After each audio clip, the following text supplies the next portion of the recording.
Bonjour et bienvenue sur cette nouvelle émission de Zombie Island. Alors c'est une nouvelle émission, mais c'est aussi une nouvelle saison. Et aujourd'hui, ce qu'on va voir, c'est comment nettoyer sa voiture sans contact. Mais avant de parler de ça, si vous vous souvenez bien de la dernière émission, je partais en congé avec cette voiture, avec ma femme, mes 2 enfants, et puis un boxer de 35 kg. Donc est-ce que ça s'est bien passé ? Oui, sinon je ne serais pas là pour vous en parler. Cependant, il s'est passé quelque chose au retour de ces vacances et je vous le montre tout de suite.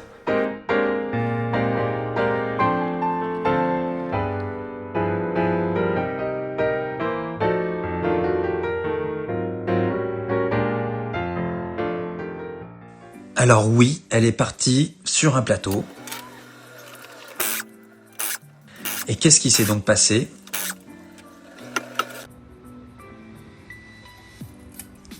Éclatement d'un pneu, juste en passant sur le T d'un portail. Oh Ah non, deux, ça passera pas dans le coffre. Alors celui-là, il va aller à l'arrière. Reviens là, toi. Ah, toi tu restes ouvert. Toi tu restes là. Pendant un instant, j'ai cru que ça n'allait pas passer. Voilà, ça y est, on part enfin pour aller chercher ce qu'il faut pour changer les pneus de la 91. Allez, le premier. Du coup, j'ai des balles neuves à l'arrière. Cependant, je me suis fait un peu avoir. Alors, peut-être un peu de ma faute, mais le monteur aurait dû le voir aussi. Les pneus, c'est bien des P0, des Pirelli, comme à l'avant. Cependant, ceux-là sont des N0 et pas des N1 comme à l'avant. Alors, c'est quoi cette différence ? Les N, en fait, ça veut dire que le pneu est prévu pour Porsche. Donc, ils ont demandé une série spéciale à Pirelli. Et la différence entre les N0 et les N1, alors physiquement on peut le faire assez facilement, c'est le fait qu'il y a une lèvre à ce niveau-là pour protéger la jante, ce qui est quand même pas mal. Et je pense qu'il y a d'autres petites choses, parce que depuis que j'ai les N0 à l'arrière, je la trouve beaucoup plus vive. Donc c'est pas mauvais sur les petites routes, par contre sur les grands virages, on sent la voiture beaucoup plus vive. Donc vous ne faites pas avoir, si vous avez des N0, restez en N0, si vous avez des N1, passez en N1. Donc voilà, ça c'était le pas petit coup de gueule, mais au moins, ne vous faites pas avoir comme je me suis fait avoir moi. Donc du coup, qu'est-ce que le nettoyage sans contact ? Alors, le nettoyage sans contact, c'est le fait de ne pas toucher la carrosserie, tout simplement. À différencier au nettoyage à sec, où on n'utilise pas d'eau. Donc le nettoyage sans contact, déjà, on va pouvoir virer tout ce qui est brosse. Alors jusqu'à présent, vous ne l'utilisiez pas sur la carrosserie, moi non plus. Donc pas de brosse. Les gants, les gants ça touche la carrosserie. Les gants non plus. Du coup,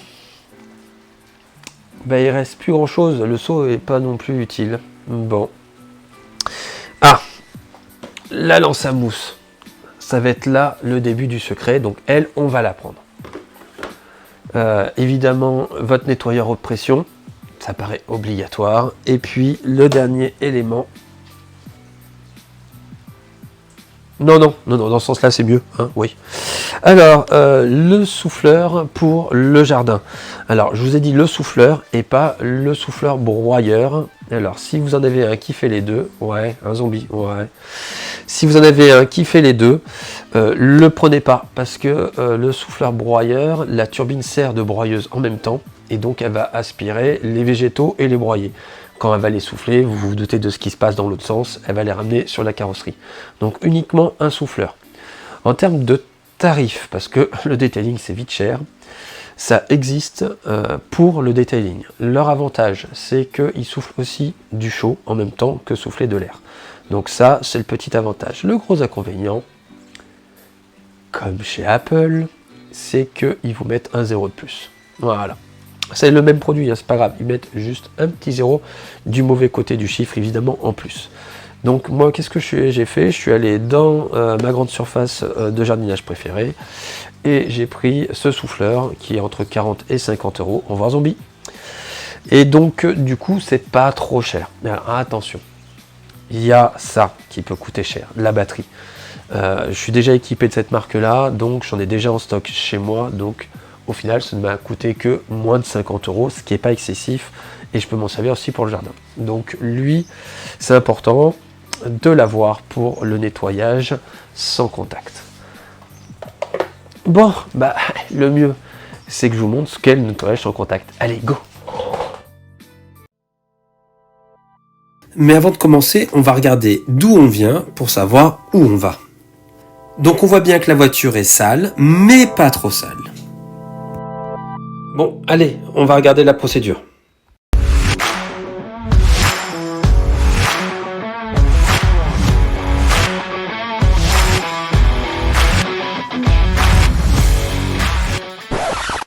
C'est allé un peu trop vite. Ok, allez, on reprend dès le début. Alors, on va commencer par la foime lance. Donc, la mienne est équipée d'un bidon de 1 litre. Alors, pour une voiture, on peut en faire la moitié, c'est suffisant. Mais vu que je vais avoir plusieurs voitures à faire, je vais préparer du produit pour 2 voitures, donc 1 litre.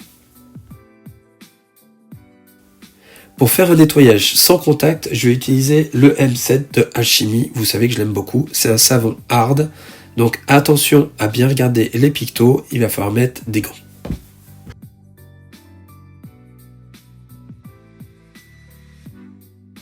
On va en prendre 40 ml pour 1 litre. Donc si vous n'avez qu'une voiture à faire, vous en prenez que 20 ml pour 50 centilitres.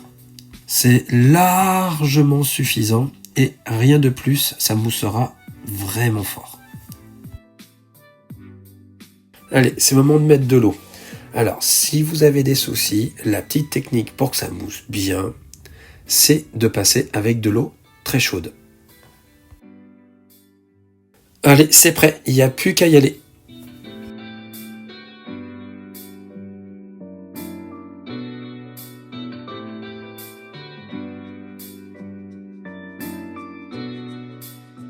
On n'a plus qu'à laisser agir le savon pendant bien 5 minutes.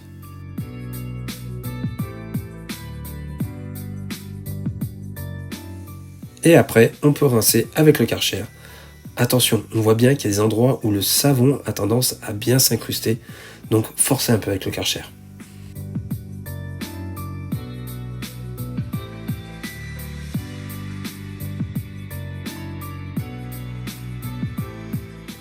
Voilà, maintenant on va enlever l'eau grâce au souffleur qui va nous permettre de ne pas sécher la carrosserie avec une microfibre.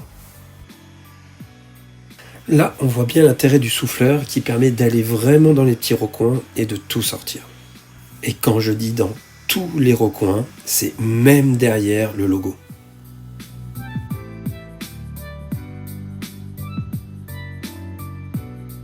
Le secret pour que ça soit vraiment parfait après, c'est de vraiment enlever toute l'eau.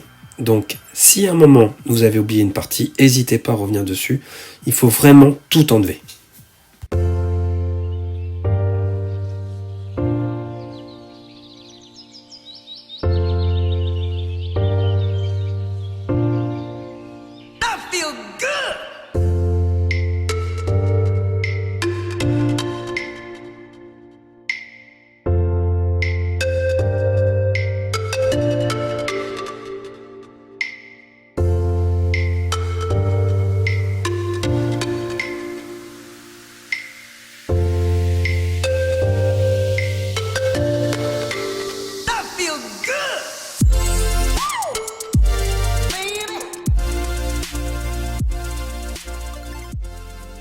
Alors, on en arrive au terme de cette émission. Bah oui, c'est déjà fini. Et c'est le moment où je vous dis ce que je pense de cette technique. Alors, est-ce que c'est parfait? Est-ce que c'est génial comme sur les vidéos?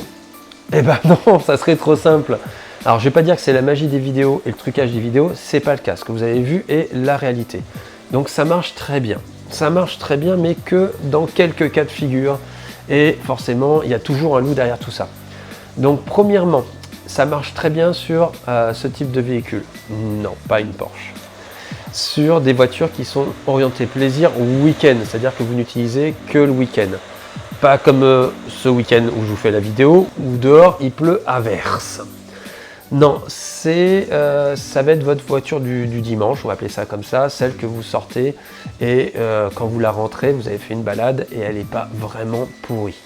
Elle n'est pas propre, puisqu'en général il y a déjà un voile dessus, il peut y avoir de la poussière parce que vous n'êtes pas garé sur des parkings, bref, elle n'est pas propre.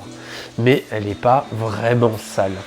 Donc pour ce cas de figure là, ça va, parce que la voiture n'est pas ultra crade. Si votre voiture est plutôt la voiture de daily, la voiture de la semaine, comme celles qui sont dehors, qui sont en train de se prendre la chavane, elle se crade beaucoup plus et ça devient difficile de nettoyer de cette technique-là. Vous avez toujours un petit voile de saleté. Donc là, pas de secret, lavage avec contact. Mais pas que.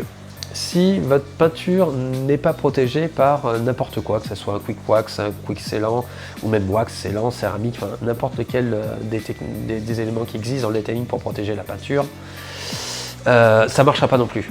Puisque justement ce sont des protections. Alors elles servent pour le lustre, pour que ce soit plus joli certes, mais ça sert aussi à protéger de la saleté. Donc du coup, ça ne marche pas si vous n'avez pas une protection.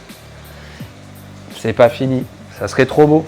Si vous avez une protection typée wax ou scellant, moi ce que je fais pas parce que vous savez que j'ai un chemin en terre et que ça aspire la poussière assez rapidement, l'inconvénient c'est que ça n'aime pas du tout, mais du tout, le savon hard. Donc vous êtes toujours obligé de nettoyer au savon doux ce genre de protection sur la carrosserie si vous voulez que ça dure. Là on utilise un savon hard, donc on frotte pas mais on utilise quand même un savon hard qui va enlever rapidement votre protection wax ou scellant. Donc je vous conseille de ne pas le faire sur ce type de protection. Si vous avez un quick céramique ou une céramique, là vous tombez dans le cas où c'est parfait. C'est-à-dire vous avez sorti la voiture, elle est protégée, elle revient un petit peu crade, on l'a vu ce qu'il y avait sur les vidéos. Vous le faites, c'est super rapide, c'est efficace et c'est propre. Donc ça ne marche que dans ce cas de figure là, il n'y a rien de magique. Mais quand vous êtes dans ce cas de figure là, n'hésitez pas une seconde, c'est vraiment rapide et propre et vous pouvez après mettre une housse et mettre, alors là pas encore mais elle va prendre sa housse, mettre une housse et puis la ranger. Voilà, sur ce, on a fini cette émission et puis j'espère qu'elle vous a plu. Si elle vous a plu, n'hésitez pas à vous abonner si ce n'est pas déjà fait, à liker, ça fait toujours plaisir et puis à bientôt pour une nouvelle émission. Allez, on y va, ciao.